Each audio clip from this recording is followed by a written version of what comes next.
Hi, welcome. My name is Dale McCluskey, and on this video I'd like to take a few minutes to discuss what's referred to as a prong collar or a pinch collar. And here you can see the device here.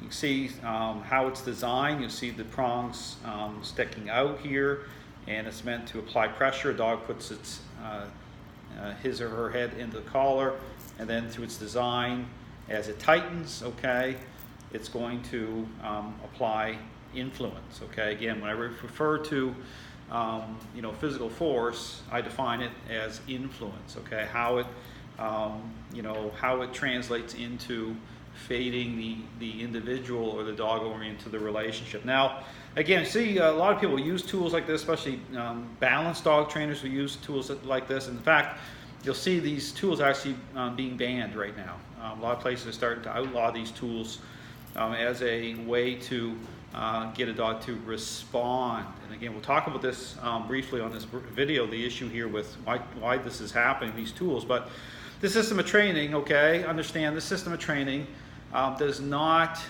focus or pivot off tools such as this. And not because this tool looks intimidating, okay, it has a design on it through these prongs, okay, that immediately, if you look at this, it can cause people to get upset over the tool like this. And I understand why.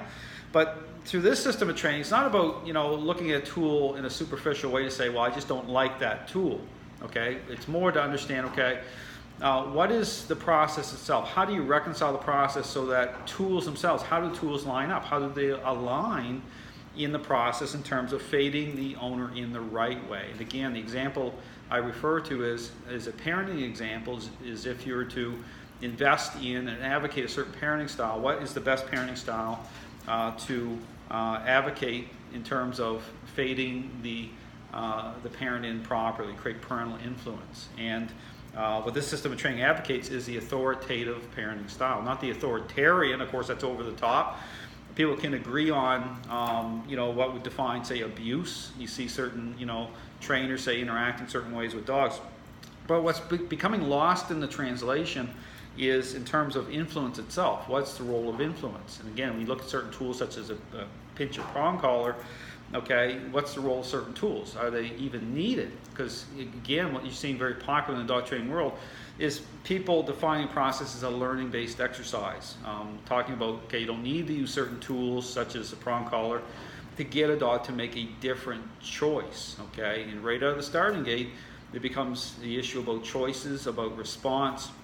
But the thing to understand is, just like in parenting, is it really about that? Is that the way to engage a situation? And here's the key, especially if considering the context of behavior, just like in parenting, a already selfish child, okay, stepping into a process where you already have a issue happening in terms of relationship, and what's the right way to engage a process. And this is where you see issues related to why I don't use certain collars, because it's understanding how to interact. Okay, the system of training is interaction based, how to interact in specific ways that's going to fade the dog owner improperly. Okay, change the perceptions from the dog to the owner based on how a dog's decision-making process is governed. Okay, dogs are social animals.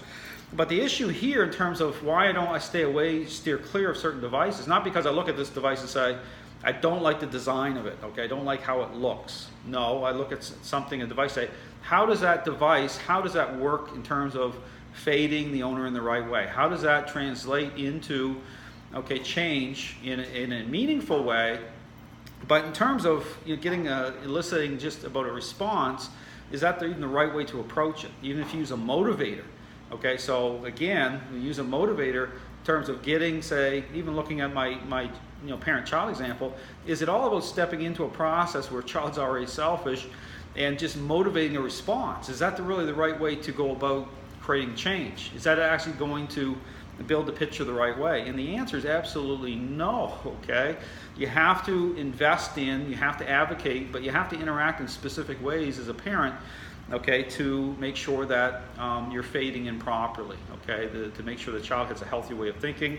And you don't want to engage it in terms of just using a motivator, okay, with dealing with a situation that's already sideways, okay? Understand, it's all about context. So here in this example of using, again, a pinch collar, consider the issue, again, dogs are social animals, dog already having gained control in the relationship. And so often what happens is a lot of trainers right at the starting gate just look at things in a very superficial state, say, how can I make the dog stay beside the owner better in terms of walking the dog, say. And the issue here with the device, and think about this is about, again, understanding about how a dog will respond to a certain device based on how it's made. Okay, so this will truly, okay, it's going to cause a dog to respond based on how this tool is designed. Okay, it's designed to bring influence under a dog. So a dog will respond to this device, and you'll have a better walk, say, but it doesn't mean you're going to have a better relationship. Okay, so dog can still hold control, because what they're saying is, sure, I'll respond to this device based on what this represents, but I'm still holding control in the relationship. This is why we talked about the issue, what's called device awareness, where a dog will seem better with the device being used, but then you take away this device, and the dog will start to act up again. Okay, because again, it's about understanding how to engage the process in a specific way that's going to fade the owner in properly. So it's all about the use of devices. I want to be clear about certain devices is that when you use a certain device, it's all about how that aligns. Influence is a necessary ingredient. That's one thing that's also lost in the translation sometimes with the process, is that people think that you can advocate the process as a full-blown learning-based exercise.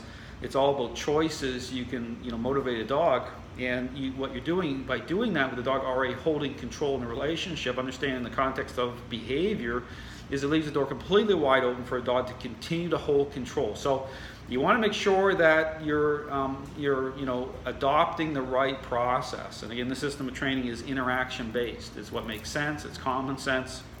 The tools that are used align properly, and so I steer away from tools such as this. But again, influence is an ingredient, so it's about how that intersects these interactions that are going to line up, that the dog comes into agreement with. Okay, everything's reconciled, devices all line up. So again, just wanted to talk about the pinch collar from a relationship perspective. Okay, again, a dog may be will respond based on what this device represents, but doesn't mean necessarily that you're going to have a better relationship. Okay, it's all about how these things align at that level. At the same time, you don't want to go over the other way with just using motivators to elicit response, because you can develop the same issue, okay, in terms of control. So again, if you have questions about a process, about the system, feel free to contact me. We'd be more than happy to answer your questions. Thanks for watching.